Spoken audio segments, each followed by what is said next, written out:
Hi, everybody. Good evening.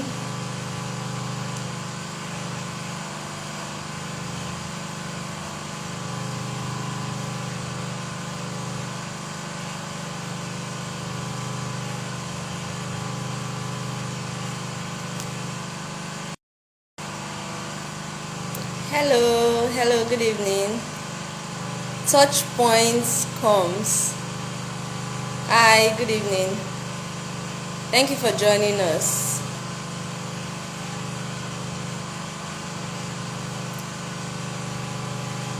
Okay, still on our IG Live series, we will be hosting someone today. Yeah, he's even here with us, Olumide Adaramoye, and our topic for today is employment readiness. So we'll be discussing on that topic, asking questions and responding to them. So yeah. Okay, let me add Olumide.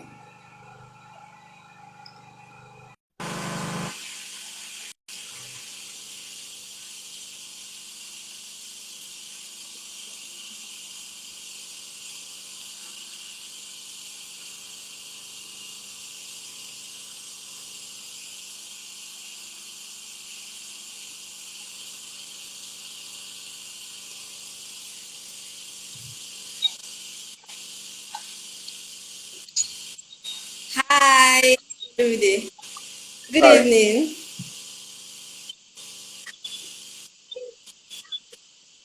Nice Good to evening. meet you. Or will I say meet you now?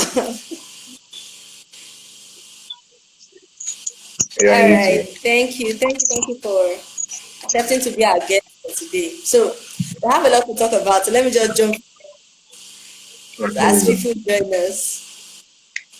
All right. Okay. Okay. I want Okay. to start Sure. with this quick one. Just who Olumide. Yeah. Just give us a brief. Who is Olumide? Who is this our special guest Mm. of today? Okay. Olumide Adaramoye, I will classify him as a young aspiring professional who is into growth. Right. Basically, I tell people I do everything that will make the companies and startups I work with to be able to get more users, increase their revenue, and basically satisfy the users, right? To be able to do more stuff on their platform. So I guess Olumide is someone like that he's very enthusiastic about stuff, right? He's very very enthusiastic about stuff, right? And he looks anything he places his hand on, like he tries to do it to be best possible results. Yeah, that was how classify Olumide as. That's how I would push Olumide to others. All right. Thank you very much for that. I think basically Olumide Yeah. is a fun guy to me. You're welcome. Okay, He's thank you very much for that introduction. At least our viewers now know who you are. Okay, so let's get into our discussion of okay. today. So we're discussing on employment readiness, basically. All right. And the first question to start with is, Okay. can you please share with us your career journey? Every Okay. Okay. So where really want me to start from? Should I start from your career everything? journey. What did you Okay. become So my career journey. enthusiastic about? All right. All right. So if I'm going to start Okay, so if I'm going to start my career journey, I most likely start from when I was like, say 10 or 12, right? Where my mom had a provisional store, right? And I would, on Fridays after school, on Saturdays and on Sundays, we would go to a store and we would basically help her assist her and also the store manager to like sell some stuff. Like I remember I was very, very much enthusiastic about selling stuff, right? Knowing about more people, knowing about what people want, what we don't have that people want, that people buy more, right? And just having that high for all those kind of customer engagements, yeah. So I think that's where my career journey basically started from, right? Then moved to secondary school where I joined science class. I was quite pretty good at sciences, physics, chemistry, biology. Then moved to university where I was meant to study medicine, but for one reason or the other, I wasn't. Not that I wasn't able to continue in medicine. I was able to get into medicine, so I got into physiology, right? And I studied, came out with physiology, BS in physiology. But currently now, I'm currently doing growth marketing and also building a career in public health. So both of those.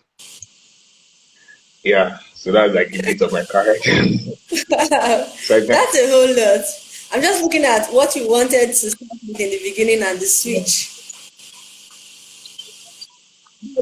At it now, yeah, since it yeah, wasn't yeah. in what you actually wanted to do intentionally, will you say you're fulfilled with it?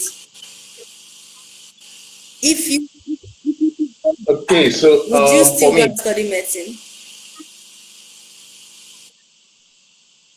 Okay, if I go back, if I sit down and study medicine, most no, I won't go and study medicine, yeah. Might go and study physiology, maybe not, right? Maybe not. But I might continue studying physiology, I think so, yeah.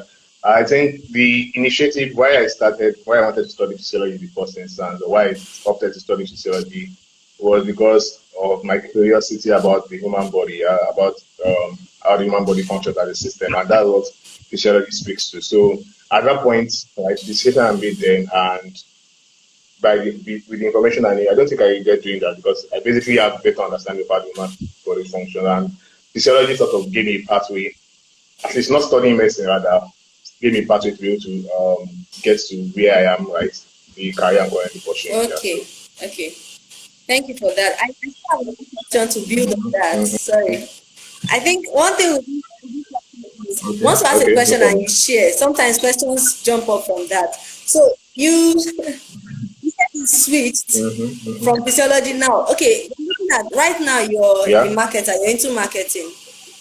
So I want to ask, how did you yeah, switch yeah. from physiology to growth marketing? How? How did that switch happen? Okay. So how did I switch? I think for me, the switch came from my mind first, right? So I think it was in 200 level. When I was in 200 level, I think I came to realize that while physiology is good on its own, right, it's not based on my passions, based on what I've seen, I've been reaching for myself. It's not what we get. It's not the benefit that will get me there, right? So I made the switch first in my mind as okay. Um, I don't think I don't want to continue in physiology, right? I don't want to continue or proceed in this part, in this medical, not necessarily medical, but in this part of medical line, right? So the switch was first in my mind. I told myself, Olumide, from now on, you're a marketer, right? So I basically started calling myself a marketer. I remember very, very much in 200 level, 300 level, when people ask, when we go for conferences, and you ask, okay, introduce yourself, right? I first, I'm a marketer, I'm a digital marketing executive, I'm an aspiring digital marketer, right? Even without a job, without any experience in digital marketing, I just started calling myself a digital marketer, the marketer, right? And he asked, okay, what school do you come from? That's when I get to introduce that, okay, I'm studying at, I studied at University of Ibadan, by the way. I'm studying at University of Ibadan, and I'm a student of physiology. So it's only when they asked that, right? So I think that's where the switch started. Right? And when I discovered that after reinforcement of introductions and communicating with other people, I started trying to just do a lot of more research about it, right? About what marketing entails. So I started from even the first point of marketing itself. Like it wasn't first digital marketing. It didn't first come to me as digital marketing. It first came as marketing itself. So I did a lot of study about what marketing is, then about 4 P's of marketing and the rest of it. Then I realized, oh, there's something called digital marketing, yeah. And so from there, okay, let's find out more about digital marketing, right?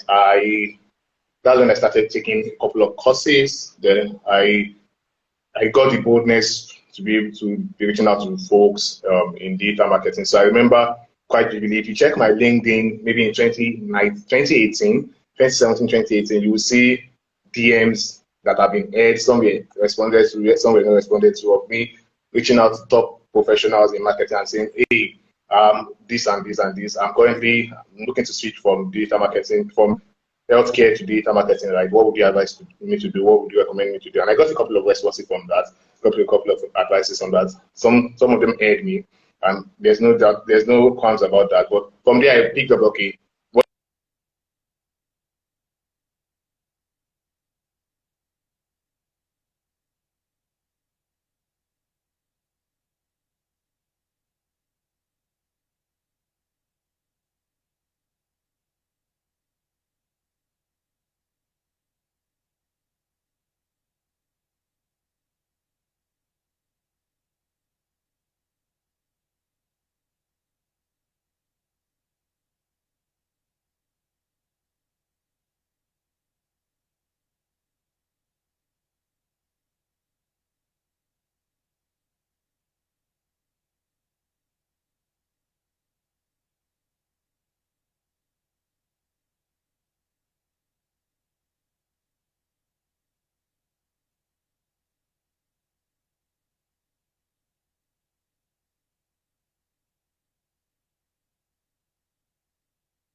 I'm so sorry about that. I think we had network issues coming from Olumide's end, but I'm adding him back.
Okay.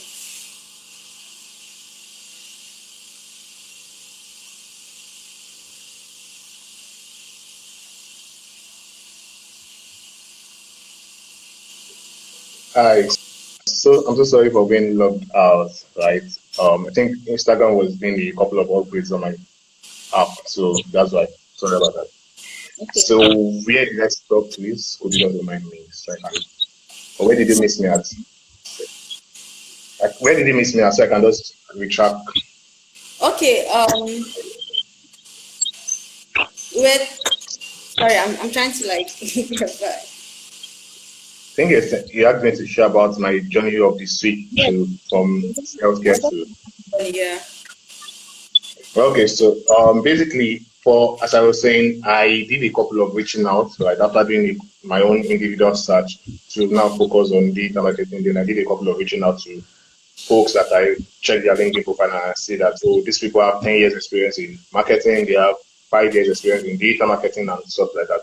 So they gave me some recommendations, top of which was, okay, trying to get some experience, right, take a couple of courses, right, and just volunteer, right. So that was basically what I did. And I remember from 300 level to 400 to after school, I did a lot of volunteering on marketing projects. I took about two internships, two digital marketing internships. Then I think basically by those experience, by that from that 300 level to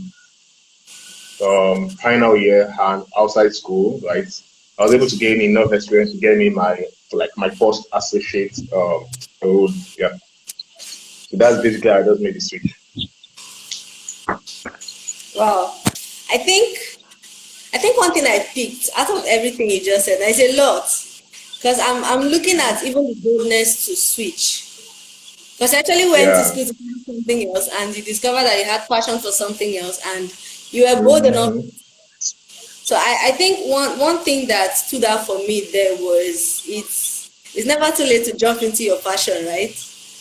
Yeah, yeah, I'm sure that whole thought of let me just finish with this and just do this. Maybe later I can do that other one. But you were actually bold enough to jump into that. And again, another key thing you said was since you discovered that this was what you wanted to do, you took out right, time yeah, to learn from those that are experts in that field to actually develop yeah, yourself in that field since yeah, that was not what you actually studying. So I think that's a good yeah, one. That's a very good one, yeah, and it's something that I really hope that young people these days would have the audacity to do. Because Okay. sometimes Yeah. chasing our dreams, we get to a point and we feel like, I've already started, let me just continue here. You know, that kind of feeling. This is what I want to do, but let me just continue here. So we just want to like be safe at that end. True. All right, thank you very much. So in you discussing and talking about this, actually answered like three other questions I wanted to ask you. Okay. Okay. So I wanted to ask you, how did you know what to study? But I discovered that what you study Mm. is what you're doing right now. Okay. Okay. Yeah. Okay. So I could still take that question and try to like just answer it a bit, right? At least based on if I made the switch. Yeah. So how did I know what to study? Right. So there's um basically my study or my choice of study for physiology. I started, my high school, yeah, my high school. So there's something they call course of talent, right, or course of knowledge, yeah, whereby there are a couple of folks that maybe are quite good at most of the time when you want to do the study, like when you have to choose what you want to study, the normal route or what your advice is, or what subjects are you good at, right? Are you good at physics? If you're good at physics, mathematics, right, maybe you choose towards engineering, right? If you're good at if you're in science class, that's this science now. If you're good at biology, if you're good at biology, maybe you switch towards medicine line. If you're good at chemistry, you're good at those kind of things. Then maybe you switch towards biochemistry, or you switch towards chemical engineering, or you switch towards pharmacy, right?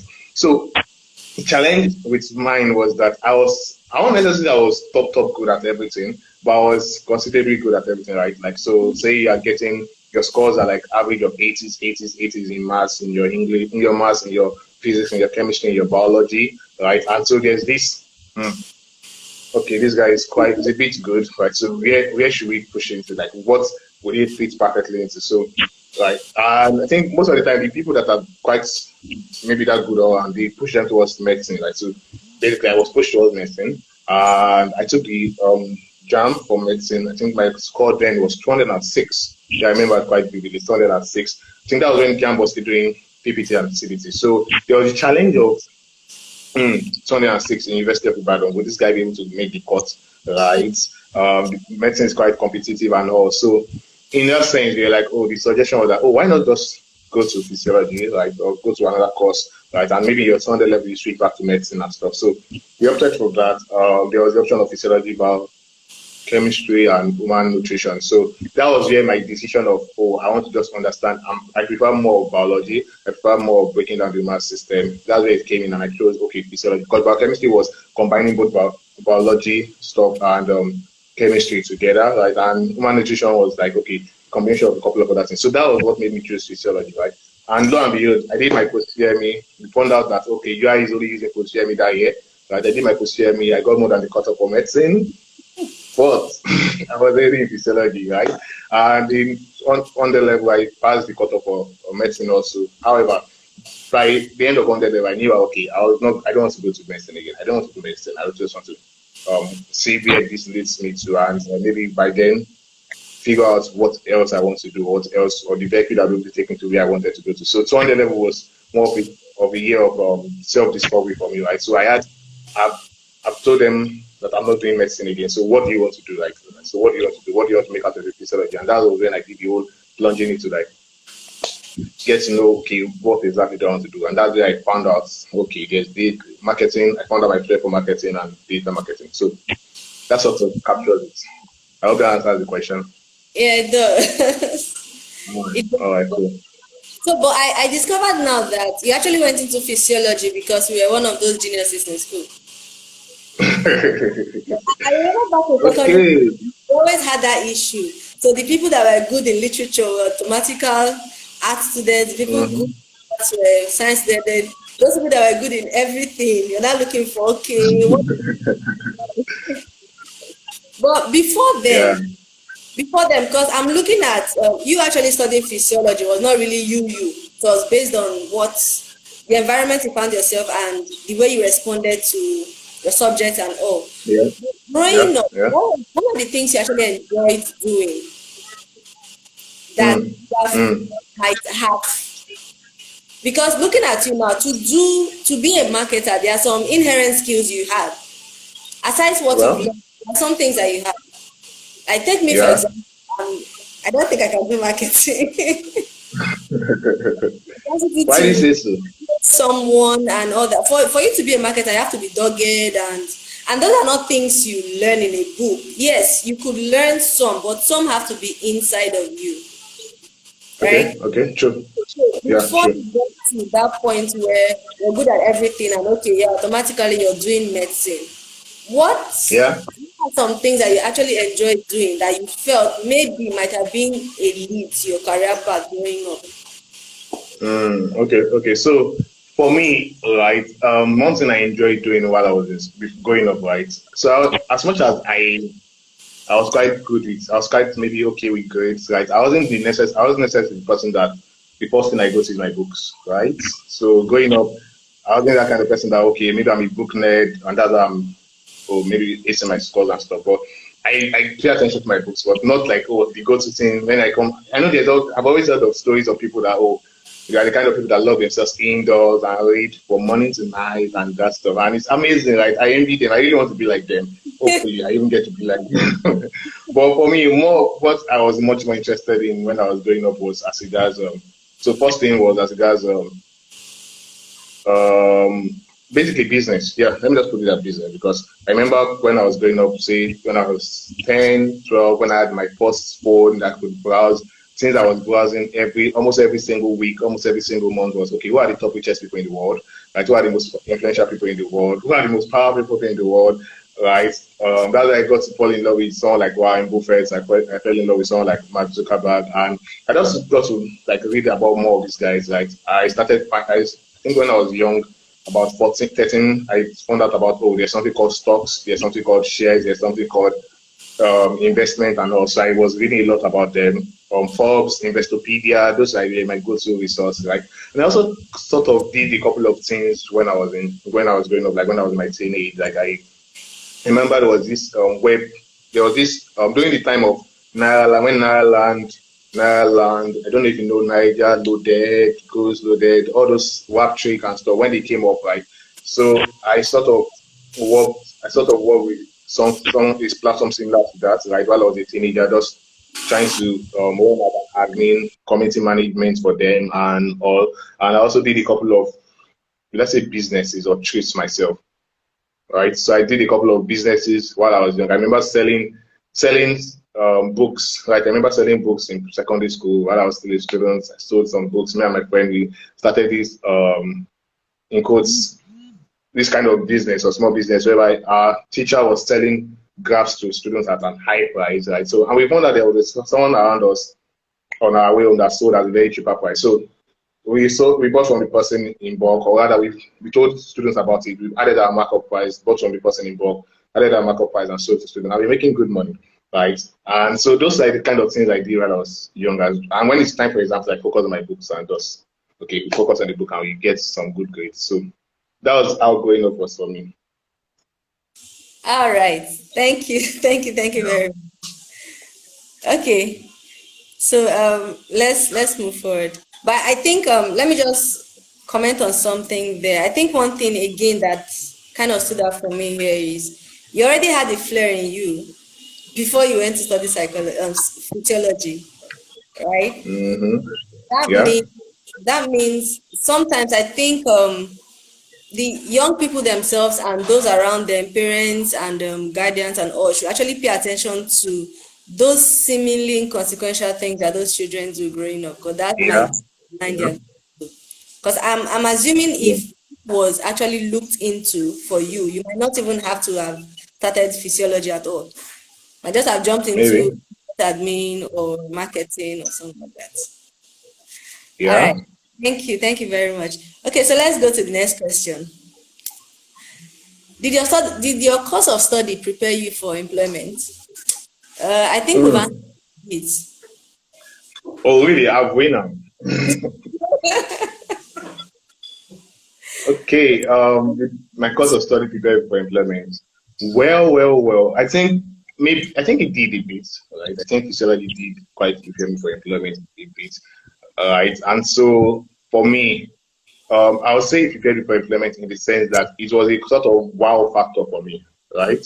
So Okay. it was sort of wow factor for me. And I've learned before I wasn't when I was in school, I didn't quite pay attention to it, and so maybe I neglected it, right? But when I got out, I realized that okay, this is an added advantage for me, and I sort of like incorporated it to my whole story, right? So there's basically before in my I don't necessarily tell people I finish from physiology because I don't want a situation where you look at me from that aspect, right? But right now I can boldly say after I've introduced myself, after I've gone to the room, I can boldly say that oh I finished from physiology. Reason being when I initiate conversations with people, right, and I start speaking about marketing, about business, about goods marketing and all, right, there's this sort of assumption that, oh, this guy most likely studied this in school. He studied marketing in school. He studied business admin, like you mentioned or suggested. He studied economics. He studied this in school, right? But when I tell them, oh, when they ask, what school did you finish from? What did you finish from? I tell them, oh, I finished from University of Ibadan and I finished from physiology. There's this sort of, wow, that, okay, there's something about this guy, right? There's something different about this guy. For him to have, okay, he's someone that finished from physiology, but he has this wealth of knowledge, right? He has this depth of knowledge, right? He's someone we should look out for, right? Someone you should, he's someone that stands out, someone we should look out for. So every time I get on any interview process or any chat with someone looking to employ my services, and they look to my CV and they see, oh, they first see my different strides or different experiences in marketing. Then they see my education. I'm always excited because I'm always excited to always take them through the conversation of how I switched and just express how much effort, right? How much effort, how much dedication it took for me to do that. So it's, for me, I feel it's a very good add to my story, right? It's a very good add to my story. It's a sort of wow factor for me. And also, while I'm currently still in marketing, right? I think maybe we'll get to that in a future question. Another question. While I'm currently still in marketing, physiology still plays quite a role in my journey towards what I would evolve to, right, later in life. Yeah, so it's still quite in the path. I can hear you. Okay. Yes, I can All hear right. you. All right, thank you very much. Okay, so to the next question, what was your first job? Your first Hey. job, paid job though, not volunteering. What was your first paid job? Okay, my first job. I think my first job would be as a sales associate, right? That was when I was in 300 level. So my first job was as a sales associate with an investment firm, right? When I was in 300 level, yeah. So maybe I will allow you to ask the next question. But my first job was as a sales associate, right? All right. With an investment firm. Your first Yeah. job was probably while you were a student. That's good. Okay, so our next question is, as at your first job, so now we're getting into the topic now. As at your first job, Mhm. will you say you were Yeah. ready for employment? Mm. Okay, so as my first job, I won't necessarily say I was ready for employment, right? So my first job was more of a, oh, let's just test him and see what will happen, right? So this guy has been the guy that always shouting about marketing up and down, right? On his maybe on his WhatsApp and on his Instagram and all, right? So let's see what he can do. Let's just see what he can do. So basically, it was sort of like a trial for me. So it wasn't necessarily based on that. Oh, this guy is quite good, or we are seeing what he has done, right? So it was based on okay, this guy has done a couple of things while he has been doing a couple of things, like okay, he has been doing a couple of things and with his volunteering, right? So I've generated a couple of results with my volunteering, like I could show, right? But I won't say I had the skills, right? Like the skills. It was just more in this code form that I was still on. So it was based on let's see what he can do, right? Let's just put him on track and see what he can do. So that's what my college job was based on. So it's not necessarily on skills. Yeah. Okay, I hope thank that you. answers the question. Yeah, yeah, Okay. it does. I think you using the word skills now takes me to the next question. Actually, the next question I wanted to ask you. So, what skills did you need to be ready? So, basically, now, what skills do Mm, you need that are skills that we need to be ready for employment? mm. Okay, so first, I think the first skill would basically be um I'll say interpersonal skills, right? So interpersonal relationship skills. So one thing I've realized about the job market basically is as much as there's competence, right? And there's also, especially as a first person, as someone that is just starting out in the industry, right? Most likely you don't necessarily have quite good amounts of experience, of top quality experience to show or to prove that okay, you're quite good at what you're doing, right? It will take you a couple of a couple of trials, right? A couple of doing more things for you to be able to get to that level whereby your results speaks for yourself, right? Or speaks for itself. So before you get there, right, there's always the need for you to interact with a lot of people, get to know a lot of people, interact with guys that are ahead of you in the industry, because those are most likely folks that will take you on, right? I would show you and maybe give you your first job or give you your first opportunity for you to like get on big projects, right? There's always that. If I've learned across different people's journeys, that there's always that magic moment. Let me just classify it as a magic moment whereby someone takes them on, someone shows them the ropes, right? Gets them on big projects, gives them the opportunity to shine on big projects. Then they do well on that, right? And from there they go on because they have handled those kind of big projects. Then they go on to those projects speaks for them and they go on to get much more stuff done. So there's always, for me, the first thing would be that personal skills, right? For you to be able to get those kind of get to meet those kind of people, right? To get for you to get to for those people to trust you, right, you need a lot of interpersonal skills. You need a lot of understanding how to manage relationships, how to build relationships, how to manage relationships. And something that will come in there will be effective communication, right? Being able to communicate with people, being able to interact with people, being able to let people to trust you and see you as someone that is trustworthy, right? Just in your communications. And maybe we should have something like maybe persuasion, right? So there's a need for persuasion also because as someone that is starting out, you need to be able to convince folks that will give you, that will put you on. You need to convince senior colleagues that will put you on that, okay, as much as I don't necessarily have so much experience, right? I know what I can do. Right? I believe so much that I can do this and this, and I believe I can help you in getting this result. And I'm so teachable and learnable on the skills. So you need to be able to develop persuasion skills, right? Then I don't want to go specific into like because there are different industries represented. So I don't want to go specific into like maybe hard skills that you need. So I'm just going to focus majorly on the soft skills. That's what I've mentioned so far. I've mentioned interpersonal skill, interpersonal relationship, effective communication, persuasion. Let's say, one more thing that flows into it is writing, right? So there's need for you to be able to write well because most of the time the people you would interact with, right? How will you share your knowledge? How will you be able to share what you know? How are you able to persuade others that you know stuff? How are you able to persuade others that you know stuff or you're good at something? How will you be able to even apply for internships or opportunities is by writing, right? It will be in a written format. So you need to be able to know how to write well, right? Writing is the skill that you keep on learning. No one is the best writer in the world. You can only get better, right? So you need to learn to write well. If we are in a sales or marketing conversation, I would say, okay, maybe copywriting. You need to learn copywriting, but let's just keep it at writing here, right? So you need to be able to learn how to write and persuade people with your writing. What else? What else? Maybe I should add. It's still under soft skills and it's still related to effective communication. I'll just add emotional intelligence, right? So when you get on projects, when you get on different projects that are put on, right, you'll be dealing with a lot of people. You'll be dealing with a couple of people. You'll be in big situations with your small body or with your small mind and with you small person. You've been in big situations or been on big projects, and there's a need for you to be able to be confident and also interact well with people and be able to manage people's excesses and not let that get to you. So there's always the need for emotional intelligence to be able to like interact with different people, work with different people, regardless of their personalities, regardless of their background, regardless of where they come, regardless of their frightening achievements. Right? So there's always that need for emotional intelligence. And to cap it all, I'll just say I don't like calling it leadership, like because leadership is sometimes quite vague.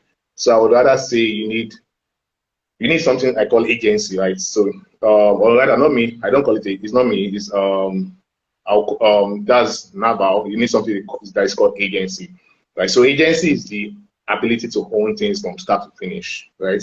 I agency, right? So ability to own things from start to finish, such that I can trust you that anything I'm giving you, you'll be able to own it from start to finish. You see through, you deliver, and you also report that you have delivered, and you look, and you suggest, you recommend next steps, right? So that's like how agency. So agency is not just I'm giving this, they told me to do this, then I do this. No, agency is more like they told me to do this, right? I understood what the impact of this is in the overall vision of the company or in the overall vision of the organization.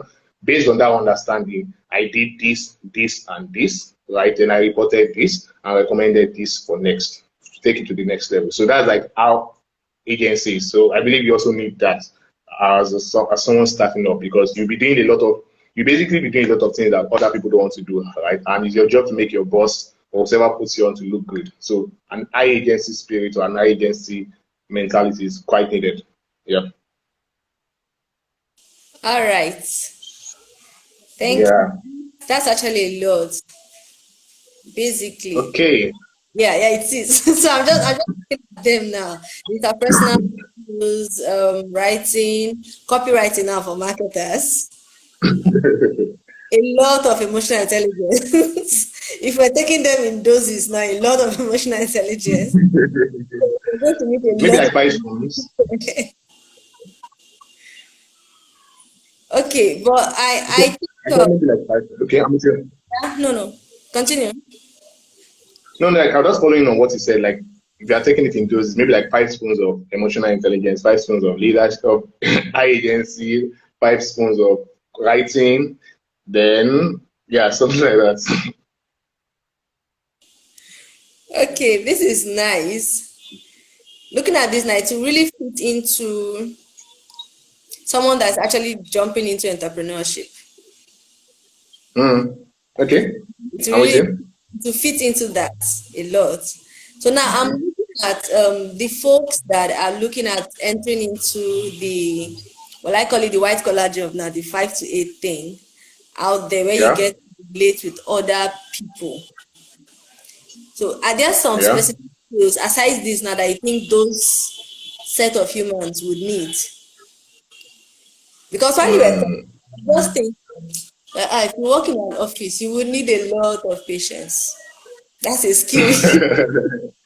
Well, I think that can fall under emotional intelligence. Calm down and count to 10 before you respond. So, like, Okay.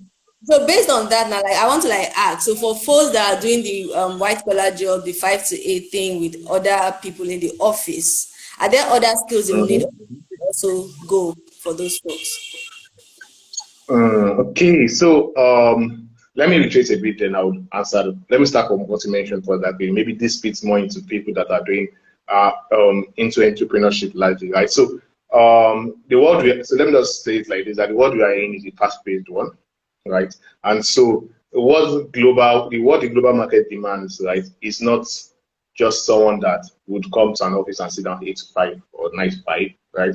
They are looking at someone that can put on, right? Someone that can take ownership of stuff, right? So they're looking for people that can do multiple things. They're looking for people that can generate results, that can be dynamic regardless of the situation, right? So they're looking for folks and the folks that get those high flying careers, right? You notice that these guys they take the company like theirs, right? So they take the company like theirs. I don't know if you're familiar with the word called entrepreneurship, whereby you're an entrepreneur, but you're inside an organization. You're an entrepreneur, but you're doing the regular 9 to 5, but you're an entrepreneur for that organization. So like you're taking the company like your business. You're taking whatever you're doing like your business. So I believe that's the mindset a young person looking to not just do the regular thing, right? Not just do the regular lifestyle, not just maybe just finish from school and end up working in a federal agency. I'm not saying it's not good, right? Not just looking maybe going and rather than looking for maybe small business at the end of the street where you grew up from to go back to after spending 4 years in university,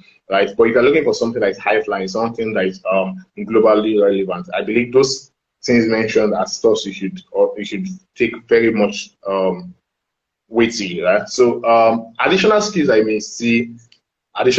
may add, right? So maybe give a caveat here. I may not be the first person to give skills as regards a regular 8 to 5 or a regular 9 to 5 because in my so far, I've not necessarily been the person that has done most of the jobs I've done have been largely remote, right? So I'm not someone that quite used to maybe getting up and working in an office or going to an office to work, right? My office is like maybe right on my desk, right? I get up 8 o'clock or maybe 5 a.m.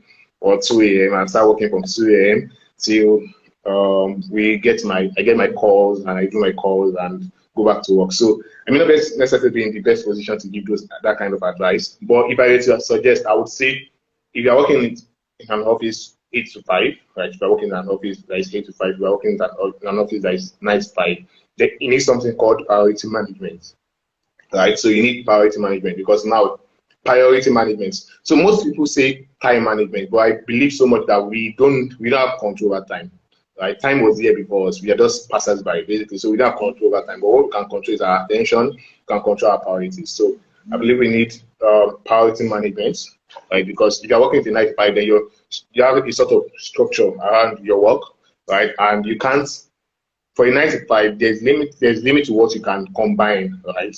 So, but yet your work would always be determined by your 9 to 5. Your success will be determined by what you can deliver, right? Even though you're working 9 to 5, you still, for you to be able to deliver on the job, for you to be able to do better than your colleagues, for you to be able to do better and stand out, is what you do outside of the 9 to 5 that will determine your success, right? While you work together with people, is what the extra things you do from out of the 9 to 5 that will determine your success. The extra lessons, the extra trainings you take, the extra projects you take on, the extra skills you learn out of the 9 to 5 is what will determine how good you are going to be within that 9 to 5. So I think priority management will be very, very much important, right? So priority management, and I'm trying to figure out maybe one more thing that I believe could be important. I think another thing that would be important would be how would I put it now? There's a word I'm looking for. There's a word I'm looking for, but I'll call it having cross discipline latency, like being able to there's a word that captures it all, but I can't figure it out. I can't pick it out on my head right now. But being able to combine different concepts from different industries, right, and be able to apply it to your own industry. So I've read several documentaries about Elon Musk, and if there's anything that makes Elon Musk to stand out, is the fact that this guy has done stuff as across mathematics, across physics, across engineering, across even the arts, right? And so because of that cross-disciplinary ability he has, or the cross-disciplinary competencies he has, he's able to direct that into his own business, into his own company, and solve problems in remarkable ways, right? So problems that doctors would have a one-eyed approach to, problems that engineers would have a one-eyed approach to, problems that maybe an artist would have a one-eyed approach to. But because he has been able to stretch himself across different disciplines, read a lot, and also take a lot of, maybe a couple of projects across different disciplines, he's able to see the problem from different angles and so solve it better. Yeah. So I think those are the two additional skills I will add. Wow. I think I love this priority management and not just time management. I think Yeah. I've learned something, so I'll put that to work now. Okay. Well, I love that. Thank you very much. Okay, so for people that are here with us, those of us that are viewing, if you have any questions to ask Olumide, as we're wrapping up now, please you can send them, put them on the chat box here, or you can send them privately. Okay, Olumide, it's been a wonderful time discussing with you. Like there are so many things Yeah. Same here. so many things gotten here, and I think aside it being very relevant to the young mind, it's actually very relevant to some people that feel that they've actually started their career out there, because there are some things that you're mentioning now that I think are not being taught on a regular basis. So some people just feel, oh, Mm, I'm done with school, I can work now. And sometimes mm-hmm, some people mm-hmm. are not actually being ready to work. So that's Mm. when fantasy meets reality. I'm like, wow, I didn't sign up for this. What is all of this? Yeah, true. I think basically we have to be intentional in gaining those skills before we go and make ourselves a liability to some company or just mess Mm-hmm, mm-hmm. with the journey. Okay, thank you very much. Yeah, you're Um, welcome. Pleasure. I think I've wrapped up my questions. So the last thing I want to say now is there any final thoughts, any final advice, or any final thoughts to Mm. watching and the young and people that might get to encounter this video later? Okay, so I think my final thought would just be what I would necessarily have wished maybe someone told me earlier, right? Maybe when I was 15, when I was 13, someone told me earlier. So I think my final thought would just be as much as you take on, there's need for mentors, right? There's need for mentors, there's need for people that advise you, people that would push you further, right? Also understand that your mentors are also understanding the world, right? COVID-19 has taught us that nobody actually has a grasp of everything in this world, right? So your mentors are also learning, people are also learning. And so always be objective in every advice you get. Always be objective with every advice you get. Always be objective. Always try to understand the context of people's advice, right? So the advice your mother may give you, the advice your father may give you, the advice an auntie may give you, the advice an uncle may give you. Always try to understand the advice from the context they are speaking from, right? If you do that, if you take the advice the hook, line, sinker, you may slow yourself down when you're meant to pace up, right? And if sometimes if you don't take the advice, you don't define the context, it may also just miss the value and the wisdom in what they are saying. So there's always need for you to understand the context from which advice is given, right? And seek for, based on the context, try to now make your decisions, right? And it's always better to try than the regret of Adaino. That's another thing I just learned. It's always better to try. Always better to try. You're young. You're young. You still have a lot of time on your hands, right? So there's no harm in trying, however small it might be. Try, right? Than have the regret of Adaino. So if you have the thoughts in your mind, if you have a business you're looking at, what you're thinking about, why not just try? Start it, right? Start it at a small scale, right? See how far you can go, right? And say, oh, I would wait, I would wait, I would wait. We have 9-year-olds running businesses. We have 10-year-olds running super amazing businesses. We have 9-year-olds that are doing amazingly well in their careers, right? You have 15 years old that are doing amazingly well with their careers. There's nothing stopping you from starting your career by 13. There's nothing stopping you from starting your career by 14, right? It's a matter of you and you alone. Yep. Wow. Thank you very much, Olumide. That was wonderful. Yeah. That was really, Thank really you. Oh, thank you so much. Thank you so much for your time. Thank you. my Thank you pleasure. for connected with us. And I hope that we'll take this and we'll run with it. So I think one thing there is always try to avoid had I knows, right? So Yeah. always, regardless of what it might look, because I think sometimes what makes some people to not not follow through with their dreams or their passion is that fear of is it relevant? Is it something that is normal in this part of the world? We don't Mhm. really fly and stuff like that. I think when you try, that's when you know if it's going to work. I think I don't know if True. it's I don't know who said it that the answer will always be no until you try. Until True. you True. try you ask or something like that. So until you venture into it, you always feel that to be a failure. And sometimes I Mm-hmm. think some people actually make it out there with those seemingly strange ideas. Because honestly, Mm-hmm. Mm-hmm. environment where it might not be too easy when you come up with something strange. But once it's solving a problem, I'm very sure it will fly. I think that's True. basically True. once it's a problem is going to fly. So thank you very True. much. Let me Thank you call very your. much. I hope I don't murder it. It's Adaramoye, right? Yeah, it is Adaramoye. Yay, I tried. I got it this time. Thank you very much, Olumide Adaramoye. It was so nice having you on Thank our you. today. Thank Thank you, you. Sterling, for greatness. All right. Bye. Yeah. Bye.